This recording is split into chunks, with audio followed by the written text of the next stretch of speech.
Hello my dear student, in this video I am going to show you how to create project and add media in Camtasia Studio timeline. So let's get started. At first open your application. Then click on create new project. Our software is open. Now click on file and click import and then select media. Now we select a sample image and select a sample video. Now click on open. Here you see our image file and video file. Now drag this file into our timeline.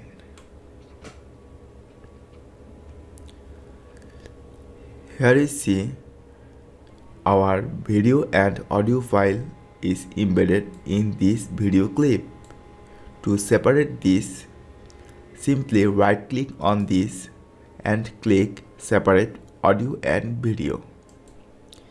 Now we can edit video and audio file separately in our Camtasia Studio timeline.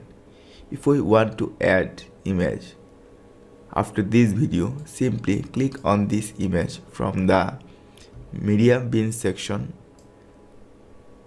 drag it after this video. Then if we play this, here you see after finishing this video, our image pops up. We can add different type of video, images and transition in timeline. So in this way we can easily create a project in Camtasia Studio and add different type of media file in timeline. Thanks for watching.